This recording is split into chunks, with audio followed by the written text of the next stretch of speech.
Hello and welcome to another episode here on my channel. My name is ChaosMole and today we have another Biomutant video here, and this time we are talking about the character creation in the game because there is a lot you can do, like a lot, and a lot of the decisions you make in the character creations are very important for the game and will influence your gameplay.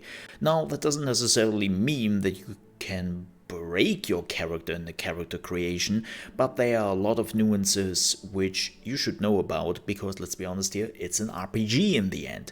But before we jump into this, let me tell you what this video is not about. And this is not a min-max video.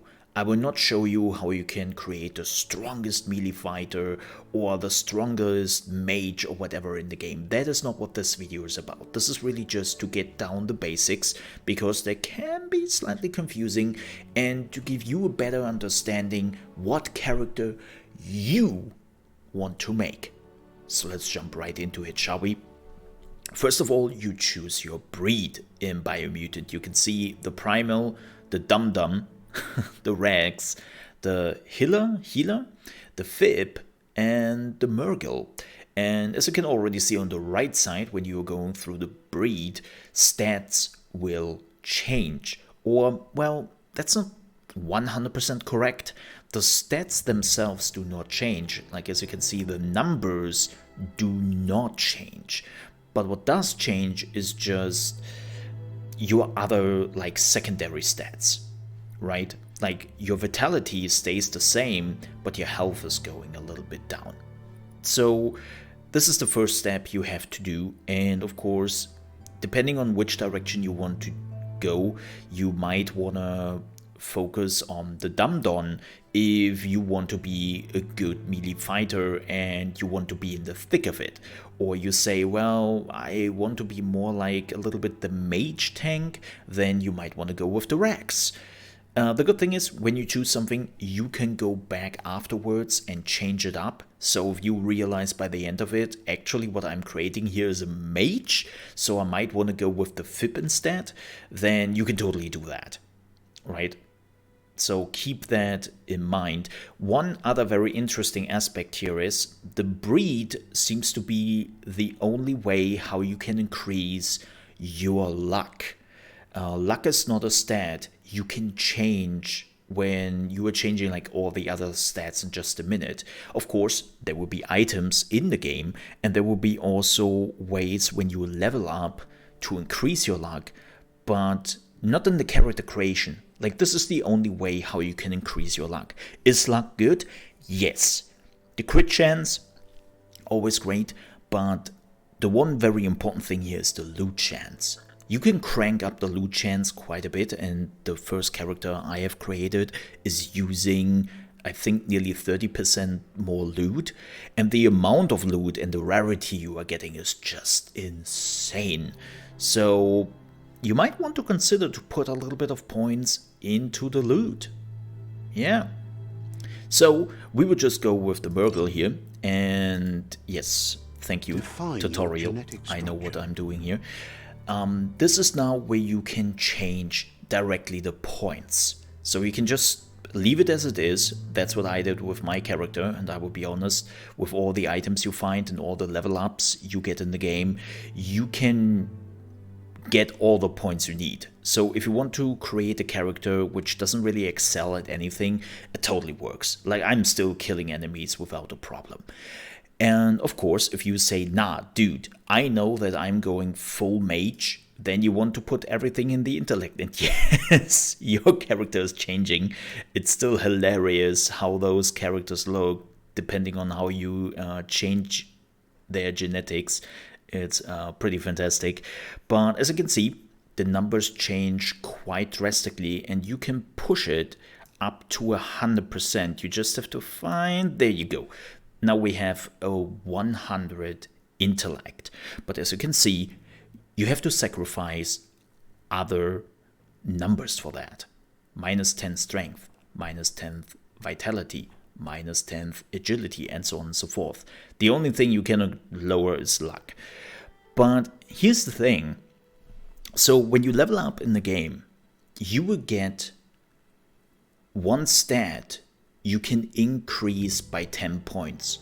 So let's say you're reaching level 2, you can increase vitality, strength, intellect, agility, charisma, or luck by 10 points once. So let's say you do what I do here right now, putting everything in intellect, then in just 4 levels, you can basically get like your stats back. Or well, not quite, because it lowers from 28 to 10. So it's not like that they are removing 10 points. They're actually lowering you from 28 points to 10 points. So it's technically 18 points. And well, that's nearly 2 level ups. Yeah, I know, math. It is a problem. But again, if you really feel like that's what you want to do, like you want to put like a lot into intellect, then you can do that. The problem here is, and this is why I'm a little bit opposed to do actually exactly what I just showed you, is it seems like that not every genetic, not every stat is as valuable as the other. You can see we just put 100 points into intellect, right? Like, that gives us a lot of stats. But when you're looking at agility instead, which is right here, you don't really get a lot of movement speed out of this in comparison to what you would get from intellect. Strength is actually another pretty good point where you get a lot out of it. Vitality is another bad point. Like you can see, it's alright, it's better than agility, but it's still like could be better. And the same goes with barter. Barter is actually not too bad, but yeah, it's kind of weird how this sometimes works. Another thing the game is not telling you, which is very important to note, there are 2 stats in this game which also give you gameplay advantages. And that is intellect, which the higher your intellect is, the more tries you have when you're doing in-game puzzles. You will get in-game puzzles where it says, hey, you now have 10 turns to figure this puzzle out. When you go in with 28 intellect. When you have more than that, you are getting like 15 turns or 20 turns, so you have more chances. Is it really important? No. I have 28 intellect on my character. I'm not a very smart guy, and I'm most of the time do those little riddles and whatnot in like 5 turns, maybe 8 if it gets really close. But mostly 5 turns. So I don't really need more. The same goes with charisma. Charisma is a little bit different here. Charisma is also pretty good if you want to win a character over in the discussions you have. So you will roll the dice, right, if the character is with you or against you. And the more charisma you have, the higher the chance that they will actually be with you instead of against you. But if you really want to make an intellect character and you want to be a glass cannon, you can do that. I will be honest, I left mine in the middle and it works pretty perfectly, especially if you don't know 100% at the beginning what you want to do. And yeah, it's not that bad. All right, let's move on. Oh yeah, this one. Choose your resistance. As you can see, there are 4 resistance you can upgrade: biohazard, heat, radioactivity, and cold. And there's the 5th one you don't see here, that is sludge, which is like a thing which you will find in the game quite often. And now you might ask, should I put points into a certain direction? No. You don't have to. Like, again, you find tons of equipment and also a lot of like perk points you can just put into your resistance and it will be fine. Like, it didn't really had like a lot of problems with it. But if you really want to go for one specific protection you want to get, biohazard. Like, you will meet a lot of biohazard enemies at the beginning, especially the wildlife. But yeah, I just left it in the middle and never really had a problem. So do what you like. It doesn't really make too much of a difference because, as I said, You get your equipment super quickly, and the level up or the perk points you are finding will provide you the necessary points. Choose your first style. Now let's talk about the first style. So the first style is very important because it will show your dominance in the world and does absolutely nothing for the gameplay. You can just go through here. The same goes with the colors. That's really just up to you if you want to go like crazy on the colors or whatnot. And yeah, that's totally up to you. Like they're literally doing nothing. Choose your detail color. Pick a class. Commando. Well, now let's talk about the classes. We have Deadeye. Commando. Psyfreak. Saboteur. Sentinel. Exactly. Those are the 4-5 classes you can choose from. And as you can already see, like every class is coming with a set of equipment. Don't you worry about it. Just because this dude is wielding a pistol and a two-handed sword, that doesn't mean you are bound to that. You can basically play like nearly every weapon and every ranged weapon you find in the class, and you can utilize it. You sometimes just need the skills for it. But yeah, you can get it in the game. Like, don't you worry too much about it. But what is really interesting here Commando. is the passives they are starting out with. Keep in mind that some classes can also learn the passives from the other classes. Like the Commando can actually learn later on the perfect reload from the Deadeye. So there are some mixes and matches here. But the passive is one of the most important things you choose at the beginning, and we will talk about that in just a few seconds. But what is the difference between a Deadeye and a Commando? Well, besides of the passive and the starting gear, you will get your own skill tree. Like, there are tons of skill trees which are completely neutral, and every class can use them. But every class is also getting their specific perk tree or skill tree, depending on what you want to call it. It's the same thing. And those are not interchangeable. Like, the Commando stays in its Commando perk tree, right? Like, you cannot just go into the Deadeye tree and get some perks there.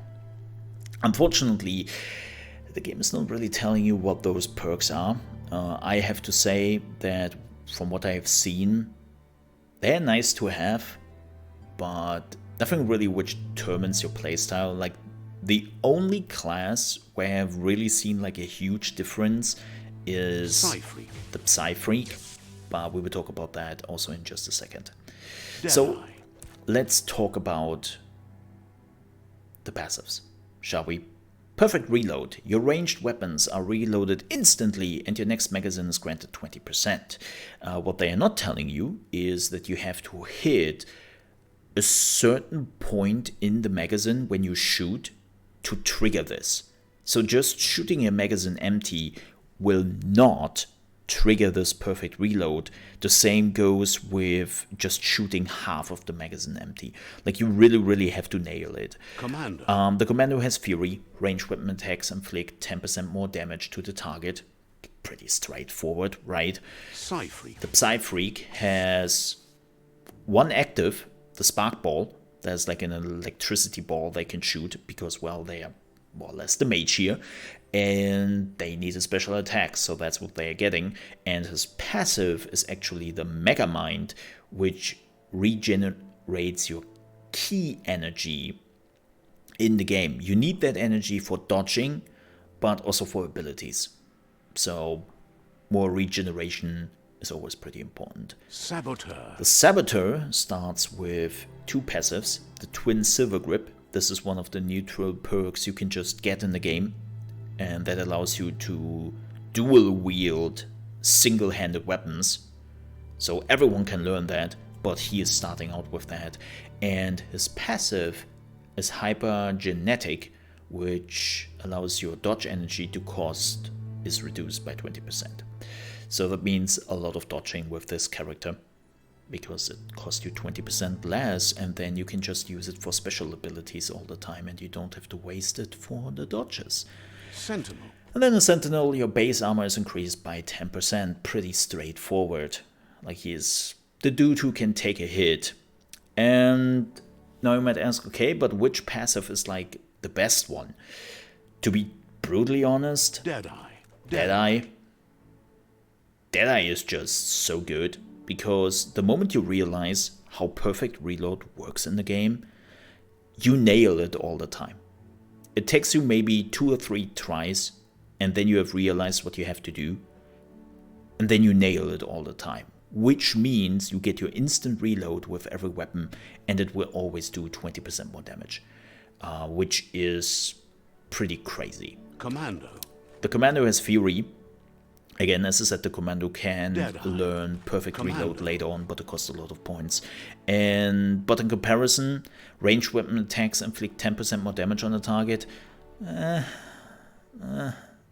Doesn't really make a big difference. Like, it's nice to have, but that's okay. It's not useless, but it's pretty straightforward. We talked about Megamind, like, you need it. It's pretty helpful, but only for this class, because you have enough C energy with the other classes to dodge and to use the specials and also do the parry. So yeah, you don't really need the key energy regen on anybody else, and it's helpful for this particular class. The Saboteur, well, he's doing a lot of dodging, where I'm still not 100% sure what you really want, because if you are managing to understand how parrying works, parrying is so much stronger because it gives you an attack opportunity and can lead to a crazy combo where you can do tons of damage to the enemy.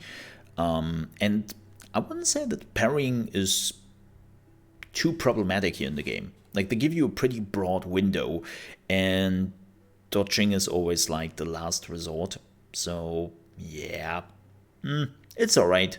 Like, it's good for people who really don't want to do the parrying mechanic and just want to be behind the enemy all the time. I think Hypergenetic is pretty helpful here. Sentinel. Toughness. Your base armor is increased by 10.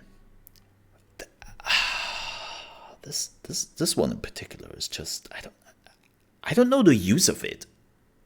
Because if you are getting hit, you have enough armor later on your character that you don't really need that.